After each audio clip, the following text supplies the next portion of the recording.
시간에는 오늘 우리에게 주시는 하나님의 말씀, 우리가 함께 은혜 받을 하나님의 말씀을 봉독하도록 하겠습니다. 에베소서 1장 15절부터 23절까지의 말씀입니다. 에베소서 1장입니다. 에베소서 1장 15절부터 23절까지의 말씀이 되겠습니다.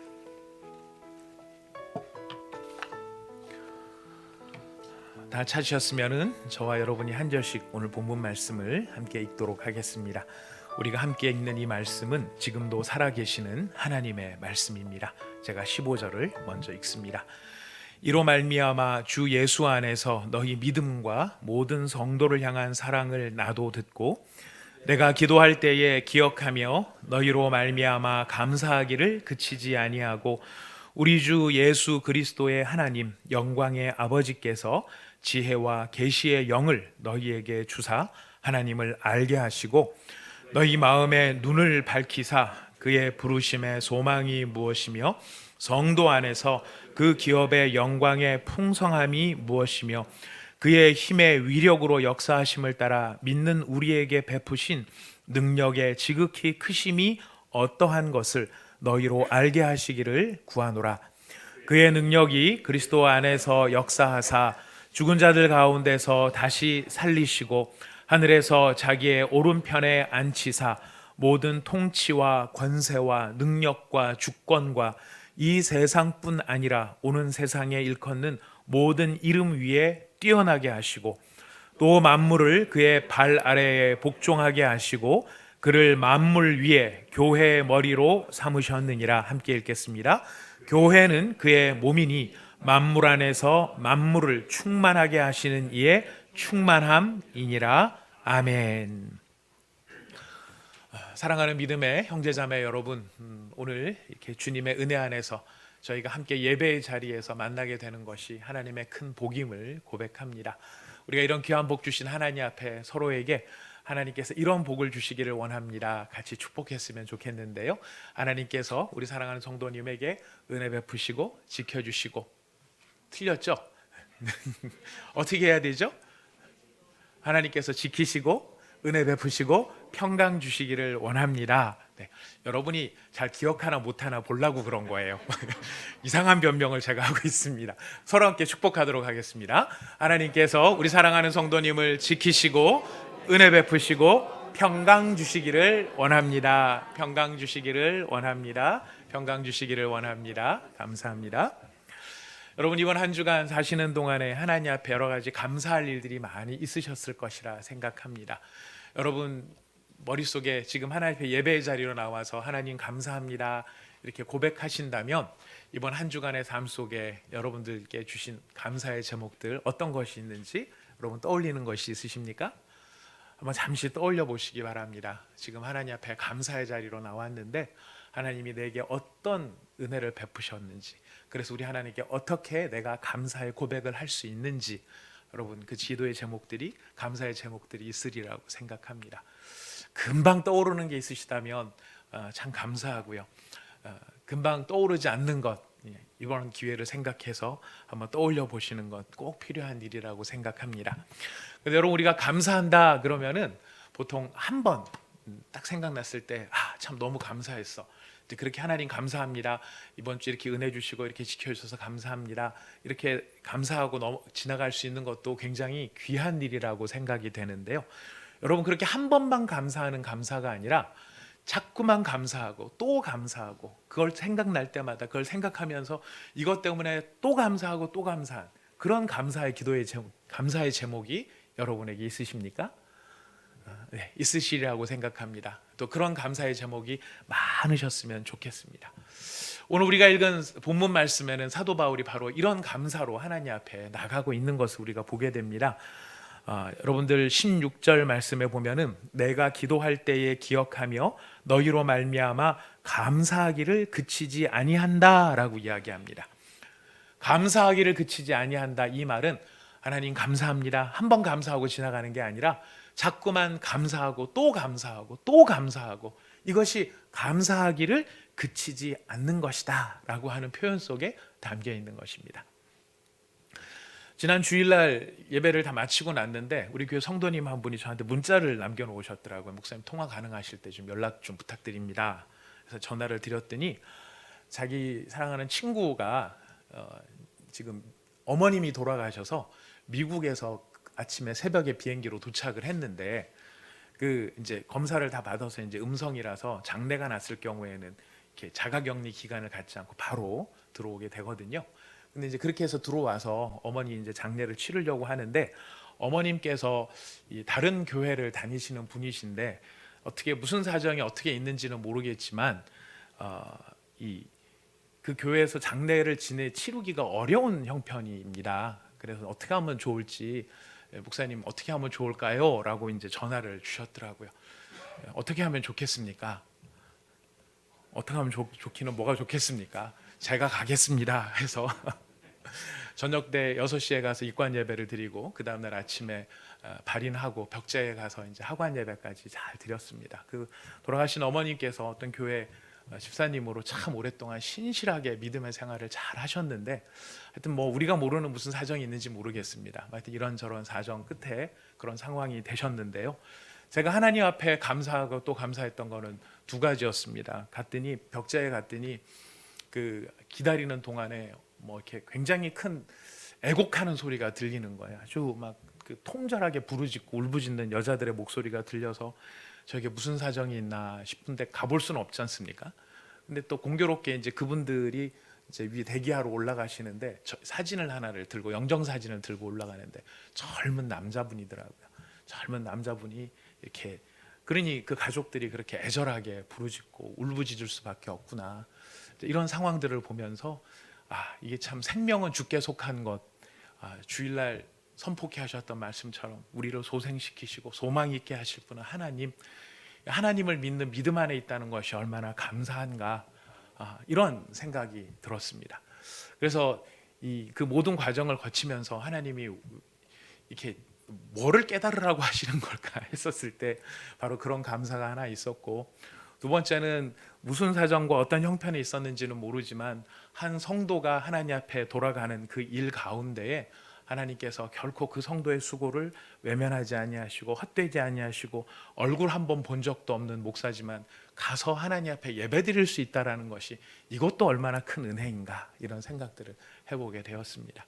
우리가 천국에서 다 만날 사람들, 천국의 소망을 가지고 살아간다는 것이 매 순간순간에 이것이 감사의 제목이고 또 감사할 일이고 하나님께 소망이 있다는 게 얼마나 감사한지 모르겠습니다. 바로 이런 감사의 제목을 가지고 저는 일주일간을 살아보았습니다. 사도 바울도 바로 이렇게 감사에 제가 제 감사보다 더한 감사죠. 감사하기를 그치지 아니한다. 기도할 때마다 감사한다. 뭘 그렇게 감사한 걸까요? 뭘 그렇게 감사한가? 무엇 때문에 감사하는가? 15절 말씀입니다. 우리 같이 한번 15절 읽어봅시다. 시작. 이로 말미암아 주 예수 안에서 너희 믿음과 모든 성도를 향한 사랑을 내가 들었다라는 것이. 바울이 감사하는 이유는 이것입니다. 너희 믿음과 너희 사랑 때문에 감사한다라는 것이. 너희 믿음에 대한 이야기를 내가 들었다. 너희가 모든 성도를 어떻게 사랑하는지 그 사랑을 내가 들었다. 에베소 교회 성도들의 믿음과 사랑 때문에 사도 바울이 이렇게 감사하고 있습니다. 근데 한 번 감사가 아니라 계속해서 감사하고 있습니다. 우리 질문하지 않을 수 없습니다. 뭐가 그렇게 이 믿음과 에베소 교회의 믿음과 성도를 향한 사랑이 뭐가 그렇게 대단하길래 이렇게 감사하고 또 감사하는 걸까? 지금 에베소서를 쓰고 있는 이 바울은 에베소에서 먼 로마의 감옥에 갇혀 있습니다. 로마의 에베소에서 멀리 떨어져 있는 로마의 감옥에 갇혀 있는데 그의 귀에 들려온 에베소 교회의 성도들의 믿음과 사랑에 대한 이야기, 그 이야기를 들으니까 자신은 비록 감옥에 갇혀서 에베소 교회 성도들을 위해서 할 수 있는 게 아무것도 없어요. 거의 없습니다. 감옥에 갇혀 있는 사람이 무슨 일을 하겠습니까? 교도소에 갇혀 있는 사람이 밖에 있는 사람들을 위해서 무슨 일을 할 수 있겠습니까? 그것도 아주 멀리 떨어져 있는데, 그러나 그럼에도 불구하고 나는 할 수 있는 게 에베소 교회 성도를 너무너무 사랑하지만 그들을 위해 할 수 있는 게 아무것도 없음에도 불구하고 예수님께서는 여전히 그의 몸된 교회를 통치하고 계시고 그들을 위해 일하고 계신다라고 하는 것을 바울이 깨달았기 때문입니다. 내가 있을 때 잘 되었던 일이 내가 없어도 잘 되면 여러분 좋으십니까? 나쁘십니까? 내가 있어요. 무슨 말인지 잘 모르시나요? 내가 있을 때 굉장히 잘 됐어요. 무슨 일이 잘 됐어요. 근데 거기서 내가 손을 딱 떼고 나왔어요.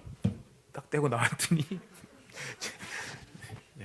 마이크까지 지금 같이 협력을 해주고 있습니다. 잘했다. 뭐 이러면서요. 자, 내가 있을 때 아주 잘 됐어요. 근데 내가 손을 딱 떼고 나왔더니 그 일이 더 잘 돼요. 그러면은 기분이 좋을까요? 기분이 섭섭할까요?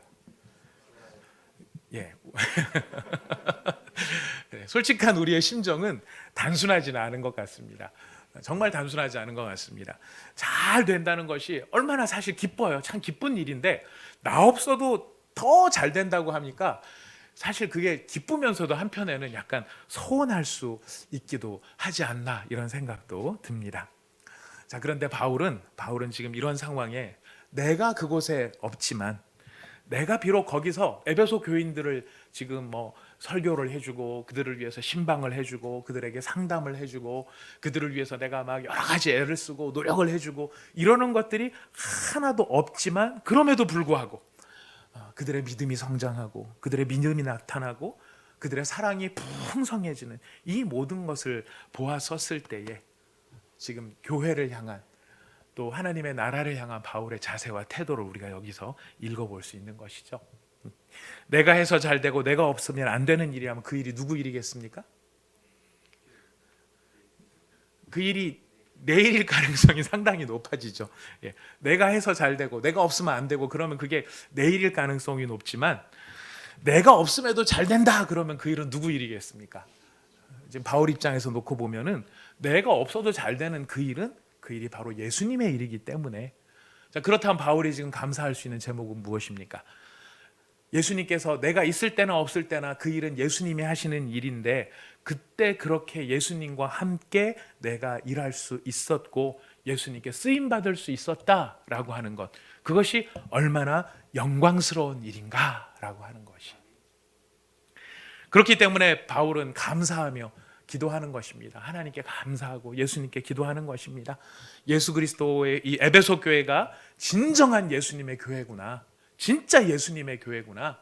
어떤 특정한 사람에게 속해서 어떤 사람이 있으면 잘 되고 어떤 사람이 없으면 안 되는 그런 것이 아니라 누가 있든 없든 그게 진짜 예수님의 교회니까 예수님이 다스리시고 예수님이 케어하시고 예수님이 성장시켜 주시는 바로 그런 에베소 교회. 그리고 에베소 교회 성도들도 지금 누구를 주인으로 모시고 살아가는 게 확실한 것입니까? 예수님을 주인으로 모시고 살아가는 것이 확실하다. 이런 것을 느낄 수 있으니 사역자로서는 얼마나 행복하고 감사하고 기쁜 일이었겠는가라는 것입니다. 우리가 여기서 기억해야 될 게 있습니다. 내가 몸으로는 어떻게 할 수 없는 사랑이라 할지라도 누구는 변함없이 일하고 계십니까? 예수님은 변함없이 일하고 계십니다. 그 예수님께서 변함없이 일하고 있는 이런 상황 속에 내가 쓰임받을 수 있다면 그 쓰임받는 것이 영광인 것이죠. 그리고 내가 비록 몸으로 할 수 있는 일은 없다 할지라도 사도 바울은 몸으로 할 수는 없지만 뭐로는 일을 하고 있을까요? 저는 본문 말씀 읽다가 너무 행복한 게 그거였어요. 영으로서는 함께 할 수 있구나. 몸으로서 그들을 위해서 이런 일 저런 일을 다 할 수 없다 할지라도 영으로서 감사함으로 그들을 위해 기도할 수 있다라고 하는 것은 아무것도 할 수 없는 일 같지만은 참 중요한 일을 할 수 있는 것이구나 하는 것을 깨닫게 되는 것입니다. 여러분 바로 이렇게 사도 바울이 하나님 앞에 그래서 감사하고 또 감사하는 것이죠. 기도로 또 하나님 앞에 에베소 교회를 섬기고 있는 것이죠. 바울이 이렇게 감사하면서 어떻게 지금 에베소 교회를 위해서 기도하고 있습니까? 두 가지를 기도하고 있습니다. 우리가 읽은 내용들이 이게 사도 바울의 이야기가 좋은 말씀이 너무 많아서 이게 문장 수식이 어떻게 되는지 잘 몰라요. 애매해요. 실제로 헬라어 본문을 보더라도 애매합니다. 왜냐하면 15절부터 23절까지가 한 문장이에요. 한 문장으로 되어 있다 보니까 이게 좀 여러 가지 연결이 복잡합니다. 하지만 복잡할수록 동사를 잘 찾으면 됩니다. 복잡하면 동사를 잘 찾으면 되는데요. 지금 에베소 교회 성도들을 위해서 기도하는 두 가지 내용은 무엇이냐면 첫 번째 17절이에요. 17절 읽어봅시다. 시작. 우리 주 예수 그리스도의 하나님 영광의 아버지께서 지혜와 계시의 영을 너희에게 주사 하나님을 알게 하시고. 첫 번째 기도의 제목은 지혜와 계시의 영을 주옵소서. 에베소 교회 성도들에게 하나님 이런저런 것 다른 것이 아니고 제일 첫 번째 무엇을 주시기를 바라는 것입니까? 지혜와 계시의 영을 주십시오. 목적은 어디에 있을까요? 이유가 어디에 있을까요? 하나님을 알게 하시기 위해. 하나님을 알려면 어떻게 하면 하나님을 알 수 있을까요? 우리가 하나님을 알 수 있는 방법이 뭘까요? 국립중앙도서관에 가면은 수많은 책들이 있습니다. 그 수많은 책들 몇백만 권의 책이겠죠. 우리나라에 있는 중앙도서관 말고 저기 미국에 있는 뭐 국회도서관이나 이런 데 가면은 책의 권수가 더 어마어마하게 많을 것입니다. 거기 있는 모든 책들을 제 머릿속에다가 다 집어넣으면 하나님을 알 수 있을까요?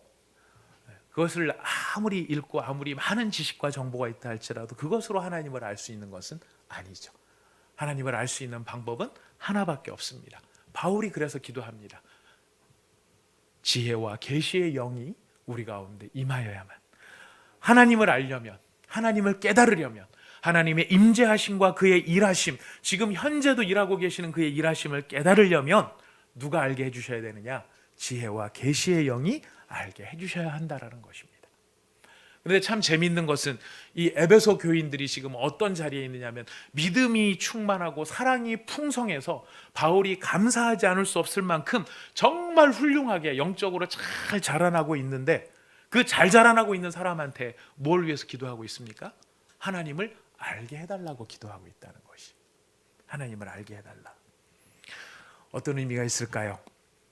우리 지난주일 에스겔서 말씀을 가지고 우리가 은혜 받은 깨달음이 있습니다. 하나님의 은혜는 시작은 창대하나 그 나중은 심히 미약하리라, 이렇게 가는 것이었나요?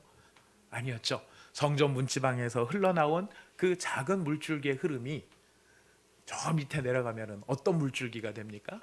건널 수 없는 강이 되는 거죠. 건널 수 없는 강.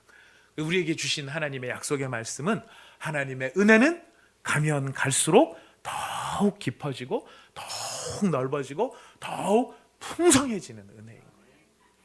그래서 지금 하나님을 아는 것도 마찬가지예요. 우리가 어떤 큰 사건이나 우리의 영적 깨달음을 통해서 하나님이 이런 하나님이시구나 하는 것이 어마어마하게 놀라운 감격으로 우리 속에 탁 깨달아질 때가 있어요.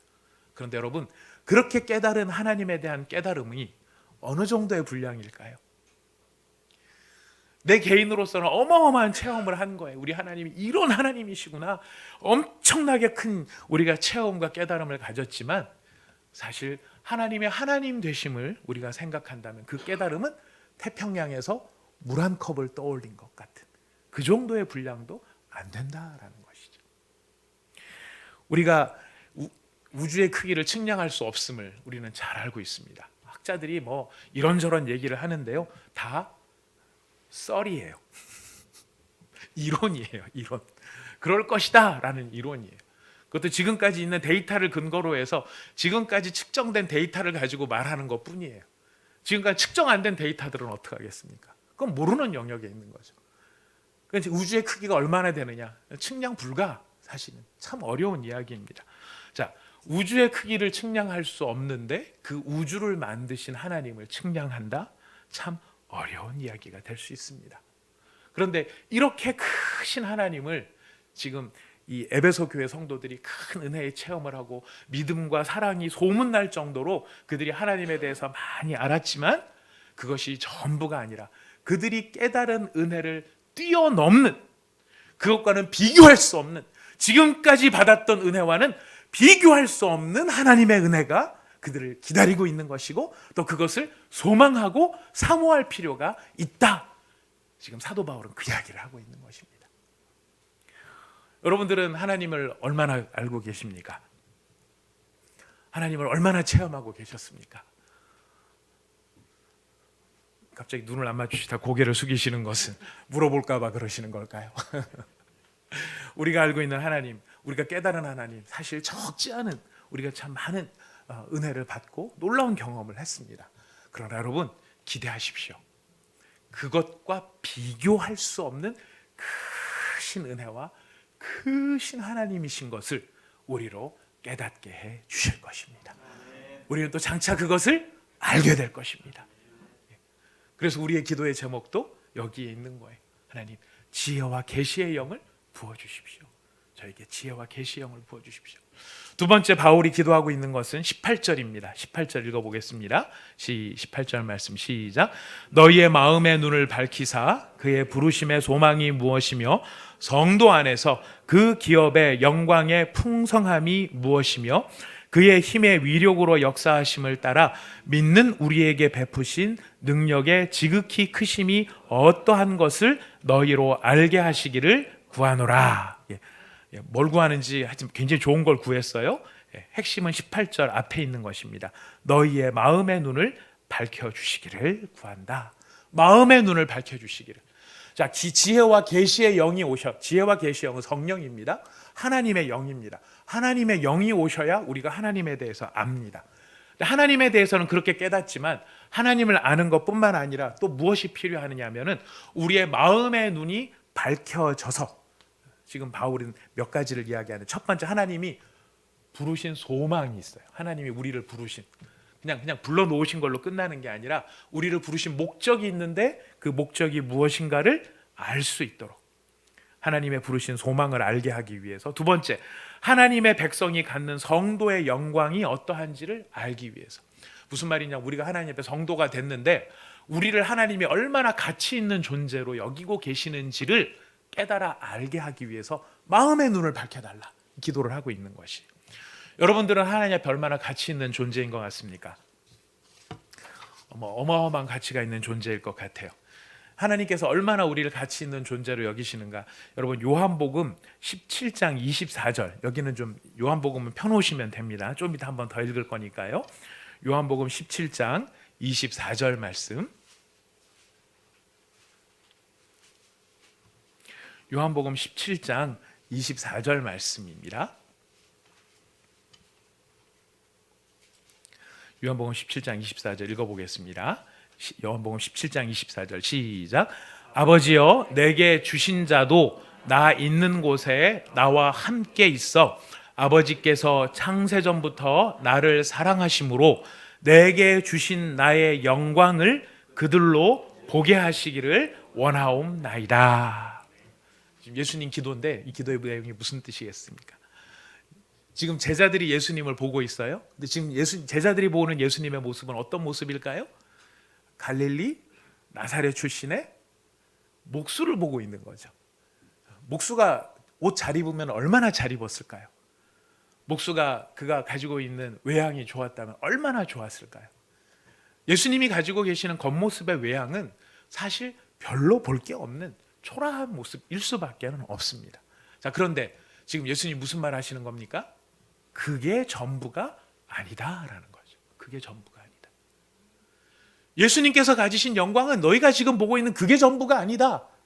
그래서 예수님이 지금 뭐라고 하시냐면 아버지께서 내게 주신 나의 영광을 그들로 보게 하시기를 원합니다. 그들이 누구냐면 예수님의 제자들이에요. 예수님의 제자들이 예수님이 얼마나 영광스러운 분이신가를 좀 눈이 번쩍 뜨여서 볼 수 있게 해달라고 지금 기도하는 것이. 하나님의 영광, 하나님의 아들의 영광이 얼마나 대단한 영광일까요? 근데 이 영광을 보게 해달라, 지금 예수님께서 가지고 계시는 그 영광의 실체가 어떤지를 그들이 아마 깨닫고 볼 수만 있다면 저는 그럴 것 같아요. 아마 까무러치지 않을까 싶어요. 그리고 아무것도 딴 게 원하는 게 없을 것 같고 그 예수님의 영광 때문에 그 영광을 막 보면서 그냥 그 영광을 보고 있는 것만으로도 너무너무 행복할 것 같아요. 저는 사람도 그렇지 않습니까? 예전에 한번 말씀드렸습니다. 어떤 여자를 이렇게 제가 봤을 때 다른 게 아무것도 안 보였다고. 예. 서울역 한가운데서 어떤 여자 한 사람만 보였다고, 광채만 보였다고. 네. 그 여자가 어떤 여자인지 여러분도 아시는 여자일 거예요. 근데 아무튼 사람만 봐도 그런데 예수님의 영광? 지금 예수님께서 가지신 그 영광을 제자들이 보기를 그렇게 기도를 하고 계시는데 그렇게 보여주고 싶은 이유가 뭐겠습니까? 예수님이 봐라, 나 얼마나 영광스럽냐? 너희들 나 거진 줄 알았지? 내가 맨날 같은 옷만 입고 다니니까 옷 한 벌밖에 없는 줄 알았지. 예수님께서 그렇게 말씀하시는 거. 그래서 제자들한테 니들이 생각하는 그런 내가 아니야. 지금 이 얘기를 하시기 위해서 그러는 것일까요? 아니요. 예수님께서 그 영광을 보여주시고 싶으신 이유는 그 영광 가운데 누가 참여하는 것입니까? 그의 제자들이 참여하는 것이에요. 예수님께서 가지고 계시는 영광은 예수 홀로 누리는 영광이 아니라 예수님의 제자들이 그의 은혜 안에서 장차 누리게 되어질 거룩한 영광이라는 것이에요. 그래서 제자들이 그 영광을 조금이라도 정말 실감나게 체험한다면 그들이 지금 이 세상에서 살아가는 동안, 믿음의 생활을 살아가는 동안 초라하게 살 수 없다라는 것이죠. 예수님께서 하나님 앞에 기도하시는 거. 그래서 눈을 열어달라. 하나님 좀 보게 해주시고 알게 해주시고 느끼게 해달라는 것입니다. 이게 성도가 가지고 있는 소망이고 가치예요. 그리고 마지막으로 왜 이 마음의 눈을 밝혀달라고 하느냐면은 하나님이 베푸신 능력 때문에 그래요. 성도 안에는 능력이 있어요. 그 능력이 하나님의 능력이 있어요. 근데 그 능력이 어떠한 능력인가 그거를 이제 뒤에다가 부연해서 설명해 놓은 것이 이제 나머지 구절이 되는 것인데요. 여러분 그 에베소서를 안 가셔도 됩니다. 지금 하나님의 능력은 어떻게 나타났느냐? 바울은 얘기를 합니다. 예수님 안에 하나님의 능력이 나타났는데 하나님의 능력은 예수를 죽은 자 가운데서 다시 살리신 것이 하나님의 능력이고 예수님을 자신의 우편에 앉히신 것도 하나님의 능력이고 그의 이름이 세상 모든 이름 위에 지금 현재 있는 이 세상뿐만 아니라 장차 올 세상 가운데서도 가장 뛰어난 이름이 되게 하시는 것도 하나님의 능력이고 예수님 발 아래 모든 만물이 복종하게끔 만드신 것도 하나님의 능력이시다. 이게 하나님께서 예수님한테 보여주셨던 능력이시다라고 이야기를 합니다. 근데 그 능력이 지금 어디에 있다는 것입니까? 그 능력이 그의 몸된 교회 안에 있다. 너희 가운데 있다는 것을, 너희 가운데 있다는 것을 알게 해주시기를. 그래서 뭐라고 얘기하시냐면 너희 마음의 눈을 밝혀주시기를. 우리가 능력이 있음에도 불구하고 우리가 그 강력한 지금 예수님을 다시 살리고 보좌 우편에 앉히시고 뛰어난 이름을 주시고 만물 아래 복종하게 만물들이 그 이름 아래 복종하게 만드시는 그 하나님의 강력한 능력이 우리에게 이미 주어졌다고 하는데 문제는 우리가 그것을 어떻게 누리면서 살아갈 것인가. 이게 특별할 때만 하는 게 아니에요. 성도들의 일상의 삶에서 성도로 살아갈 때 하나님께서 베풀어 주시는 능력이 되는 것이죠. 근데 그 능력을 중요한 건 어떻게 누릴 것인가 하는 것이에요. 여러분 이 능력이 누구 안에 있다고 말씀하십니까? 기억해야 됩니다. 그리스도 안에서 역사하고 있어요. 하나님의 능력은요 예수 안에 있어요. 그리고 예수를 통해서만 나타나요. 그래서 우리가 누구 이름으로 기도하죠? 예수님의 이름으로. 누구 이름을 의지하죠? 예수님의 이름을 의지하는.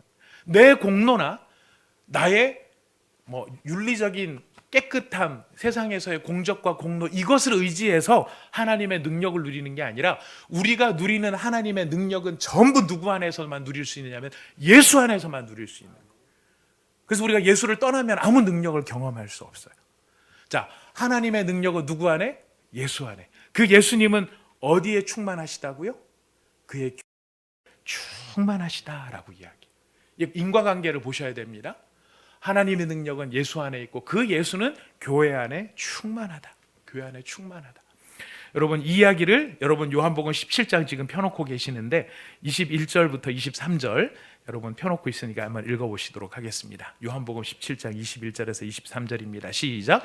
아버지여 아버지께서 내 안에 내가 아버지 안에 있는 것 같이 그들도 다 하나가 되어 우리 안에 있게 하사 세상으로 아버지께서 나를 보내신 것을 믿게 하옵소서. 내게 주신 영광을 내가 그들에게 주었사오니 이는 우리가 하나가 된 것 같이 그들도 하나가 되게 하려 함이니이다. 곧 내가 그들 안에 있고 아버지께서 내 안에 계시어 그들로 온전함을 이루어 하나가 되게 하려 함은 아버지께서 나를 보내신 것과 또 나를 사랑하신 것과 같이 그들도 사랑하신 것을 세상으로 알게 하려 함이로소이다. 아멘. 예수의 능력이 교회 안에 있으므로 예수님 하나님이 우리를 사랑하신다는 것을 알려주시기 위해서 그렇다라는 것이에요. 자, 근데 여러분 여기서 진짜 중요한 것, 예수님이 교회는 예수님의 충만합니다. 우리가 이걸 진술로 들으시면 안 됩니다. 여기에는 비결이 담겨 있어요. 예수 안에서 역사하는 하나님의 능력을 나의 삶 속에서 체험하며 살아갈 수 있게 우리가 누구로 충만해져야 된다는 얘기입니까? 예수로 충만해져야 된다. 그리스도로 충만해져야 된다. 그리스도로 충만해진다는 게 무슨 뜻일까요? 준비했습니다. 이제 장사를 시작하는 건 아니고요. 자, 여기 병에 물이 가득 들어 있어요. 이 병에 여러분 공기가 가득 들어가게 하려면은 방법이 뭘까요? 여러분 너무 잘하시네요. 물을 비워야 돼. 이 병 안에 공기가 가득 들어가려면은 물을 비워야 됩니다. 그래서 물을 비웁니다. 물을 따라냅니다. 자, 물이 얼마쯤 들어 있습니까? 네, 3분의 2, 공기가 3분의 1. 자, 이게 지금 공기가 충만한 것입니까? 여전히 물이 남아 있죠. 많이 따라냈습니다. 자, 물 거의 이제 요만큼밖에 안 남았습니다. 공기로 충만할까요? 아니요, 여전히 물이 남아 있는. 여전히 물이 나. 어떻게 해야 됩니까? 다 따라내야 돼요. 다 따라내야 돼요. 다 따라내야 공기로 충만해지는 것이죠. 그리스도로 충만해진다는 말이 무슨 뜻일까요? I am nothing이라는 거예요. I am nothing. 근데 우리는 우리의 인생 속에서 계속해서 내가 everything이 되려고 하고요. everything이 안 되면은 something이라도 되려고 하고요. something이 안 되면은 요만큼 밑에 남아서 anything이라도 돼 보려고 몸부림치는 게 우리 자신이. 자, 그러니 누구의 능력이 온전하게 나타나지 않을까요? 예수님의 능력이 온전하게 나타나지 않는다라는 것입니다. 원티드라는 영화를 혹시 본 적 있으신지 모르겠습니다. 2008년작인데 그 맥어보이라는 남자 배우하고 안젤리나 졸리라고 하는 여자 배우하고 모건 프리만이 출연했던 영화입니다. 시카고를 배경으로 하는데 주인공이 맥어보이라고 하는 사람이 웨슬리라는 이름을 가지고 나와요. 이 사람이 막 정신 막 이렇게 공황 장애가 있고 막 이제 이런 사람인데 짧게 말씀을 드리도록 하겠습니다. 이거 원래 길게 준비를 했는데요. 이 안젤리나 졸리 폭스가 찾아와 가지고 니네 진짜 아빠가 암살을 당했다. 그래서 그 니네 죽은 아빠를 죽인 사람이 크로스인데 이 크로스를 네가 이제 이 크로스라는 사람이 너를 죽였다. 그러면서 이제 얘기를 하고 있는데 그 크로스가 뒤에 나타났어요. 그래서 총격전이 막 벌어집니다. 그 와중에 폭스가 이게 안젤리나 졸리가 이 남자 주인공을 데리고 비밀 결사 조직으로 들어가요. 암살 비밀 조직인데 프로터너티라고 하는 데로 들어갑니다. 이 조직에 들어와 가지고 이제 이 모건 프리만이 대장인데 이 모건 프리만이 얘기를 합니다. 네가 지금 겪고 있는 이 공황 장애는 병이 아니라 사실 너한테는 남다른 능력이 있는데 이게 심박수가 막 올라가고 아드레날린이 막 증가를 하면은 시간이 천천히 가고 특별하게 총을 쏘더라도 팔이 날개를 맞출 수 있을 만큼 총을 쏠 수 있다. 이제 이걸 막 보여줍니다. 그러다가 이제 뭐 이 웨슬리가 이 말이 하도 황당스러우니까 믿지를 못하고 떠나가요. 떠나갔는데 나중에 이제 믿을 만한 증거들이 막 나타납니다. 그래가지고 이제 이 정말 아버지를 죽인 원수를 갚기 위해서 이 비밀 결사 단체에 들어와서 훈련을 받게 되는데 훈련을 받을 때 굉장히 잔혹한 훈련을 받습니다. 이 뭐 시간이 있으면은 자세하게 이야기하려고 잘 준비를 했는데요. 여기 참 재밌는 아이콘들이 많이 있어요. 아빠 이름이 왜 하필 크로스인가? 이 진짜 아버지는 크로스가 진짜 아버지예요. 그리고 이 암살당한 사람은 가짜인데 이 조직이 진짜 아빠 실력이 워낙 좋으니까 절대 이 크로스가 지 아들은 쏘지 않을 거다. 그래서 이 아들을 데리고 온 거예요. 그 아들을 훈련시켜서 아버지, 너는 니네 가짜 아버지를 진짜 아버지로 만들고 진짜를 적으로 돌리게 만들어서 나중에 이제 위기 상황에 크로스하고 남자 주인공이 만나요. 그리고 남자 주인공은 진짜 아빠인 줄 모르고 총으로 쏴서 그 사람을 죽여요. 이름이 크로스예요. 십자가예요. 그래서 영화를 보면서 처음에는 액션 영화로 봤는데 나중에 보니까 거룩한 은혜의 영화로 보여졌었습니다. 자, 근데 이 사람이 훈련을 막 시키는데 훈련을 수리공이라는 사람한테 맡깁니다. 그랬더니 왜 나한테 수리공에 맡기냐 그랬더니 네가 쌓아온 평생의 나쁜 습관들을 다 없애기 위해서 그런대요. 그러면서 이제 이 사람을 묶어놓고 의자에다 묶어놓고 때립니다. 그러면서 하는 질문이 엉뚱한 질문이에요. 여기 왜 왔어? 그러니까 맞으면서 얘기합니다. 내가 온 게 아니라 당신들이 데리고 왔잖아. 그러니까 또 때립니다. 막 때립니다. 그러다가 이제 막 거의 죽어가니까 또 회복실에다 집어넣어서 또 고칩니다. 그러면서 칼 쓰는 법을 배우고 총 쏘는 법을 배우고 킬러로서의 역량을 막 기릅니다. 근데 그렇게 하면서 계속 이제 때만 되면 묶어놓고 두들겨 팹니다. 너 여기 왜 왔어? 그러니까 이 사람이 온갖 대답을 다 합니다. 난 슈퍼킬러가 되기 위해서 왔어. 그래서 또 때립니다. 계속 때립니다. 근데 총 쏘는 실력하고 이 칼 쓰는 실력하고 순발력은 계속 늘어갑니다. 영화에 보면 총을 쏘는데요, 탁 쏘면 직진으로 나가는 게 아니고 휘악 해서 돌리면 총이 확 휘어서 꺾어져서 나가요. 이 사람이 이제 맞다가 난 이제 실력이 다 갖춰졌다. 총도 잘 쏘고 칼도 잘 쓴다. 이제 나한테 사명을 달라. 그렇게 얘기를 하니까, 항의를 하니까 이 모건 프리만이 이거는 이 안젤리나 졸리가 됐다라고 해야 네가 된 거라고. 근데 안젤리나 졸리가 다시 딱 나오더니 이 사람을 어느 때보다 이제 막 흠씬 두들겨 팹니다. 넌 누구냐? 여기 왜 왔냐? 그랬더니 주인공이 얻어 터지면서 피를 흘리면서 막 부르짖습니다. 몰라! 난 몰라! 내가 누군지 난 몰라! I don't know who I am. 그 대답이 나올 때까지 때린 거예요. 나는 내가 누군지 몰라. 무슨 말입니까? 난 낯승이야. 기술이 좋고 실력이 있고 갖춘 게 많아도 내가 아무것도 아니라는 것을 알아야 정말 내려오는 지시 앞에 순종할 수 있게 되는 거. 지금 이 사람들이 원하고 이 사람들이 바랬던 거는 뭐냐면은 뭐 하나라도 내 생각이 있고 내 판단이 있고 내가 어떻게 해가지고 내가 내 일을 뭘 하려고 하는 그것을 원하는 것이 아니라 총을 잘 쏘고 칼을 잘 쏘고 실력이 있고 뭐가 대단한 것이 있다 할지라도 어떻게 할 수 있는 사람이 돼야 된다고요? 순종할 수 있는 사람이 돼야 되라. 순종하려면 어떻게 해야 됩니까? 뭘 깨달아야 됩니까? I am nothing. 난 아무것도 아니다. 내가 아무것도 아닌 게 되어야 누가 에브리싱이 되는 것이죠? 주님이, 예수님이 모든 것이 되는 것입니다. 그것이 예수로 충만해지는 삶이에요. 그 예수로 충만해질 때 우리에게서 비로소 무엇이 나타나느냐면 하나님의 능력이 우리를 통해 나타나게 되는 것입니다. 내가 살아있으면 어떻게 되는지 다 아시죠? 무슨 일을 해도 이게 다 내 사업이에요.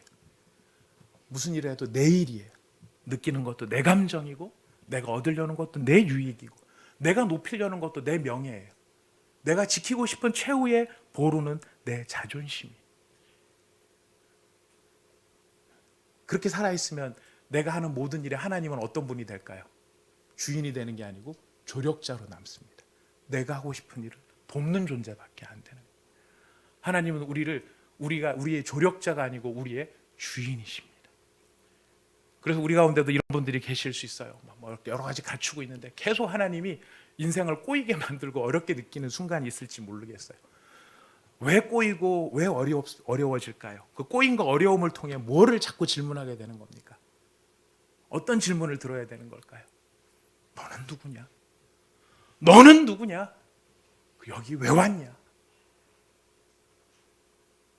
우리가 뭐라고 진짜로 고백하게 될 때까지 하나님께서 인도하실까요? 저는 nothing입니다. 저는 nothing입니다.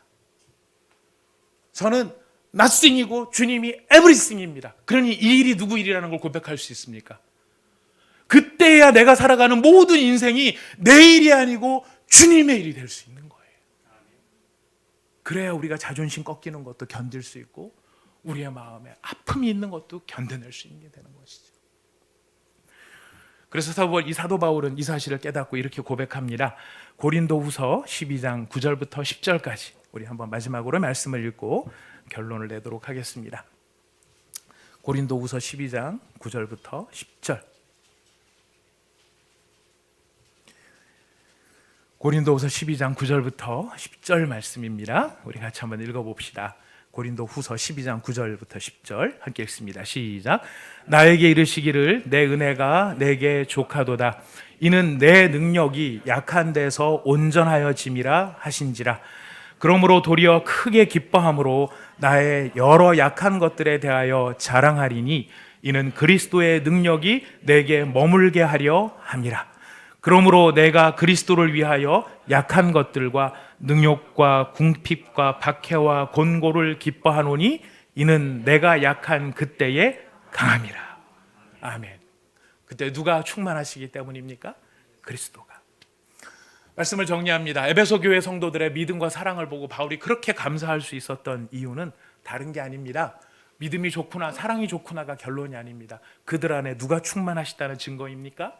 예수가 충만하시다. 예수가 충만하니 그런 믿음과 사랑의 능력으로 나타나는 것. 바로 이것을 사도 바울이 체험하는 것이죠. 우리가 개인이든 우리가 교회가 되었든 우리 안에서 누구의 능력이 나타나기를 원하십니까? 예수의 능력이 나타나기를 우리가 정말 간절히 원한다면 방법은 하나밖에 없습니다. 누구로 충만해져야 돼요? 예수로. 예수 그리스도로. 그래서 우리의 교회의 기도 제목이기도 하고요, 우리의 성도의 기도의 제목이기도 합니다. 누구로 충만할 것인가? 누구로 충만할 것인가? 우리의 훈련은 여기에 있습니다. 나를 비우고 나를 내려놓고 나를 버리며 오직 그리스도만이 내게 충만하기를 원합니다. 결단하고 훈련하는 우리 온사랑의 교회 모든 성도님들 되시기를 부탁드리겠습니다. 우리 잠깐 기도하겠습니다.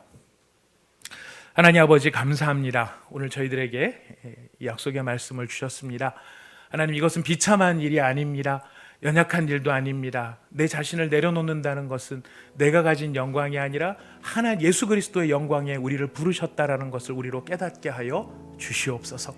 주여, 우리 사랑하는 성도들에게, 우리 사랑하는 성도들이 모여있는 우리 온사랑의 교회가 오직 그리스도 예수로만 충만하여 우리에게서 우리의 능력이 나타나는 것이 아니라 우리에게서 그리스도의 능력이 나타나는 우리 성도의 삶, 온사랑의 교회가 되게 하여 주시옵소서. 지금은 우리 주 예수 그리스도의 한이 없으신 은혜와 우리 아버지 하나님의 말로 닿을 수 없는 사랑하심과 성령 하나님의 교통, 교제, 위로하심이 사랑하는 모든 성도들과 그 가정 위에, 우리나라 대한민국과 모든 선교지 위에 이제로부터 영원토록 함께 계시기를 간절히 축원하옵나이다. 아멘.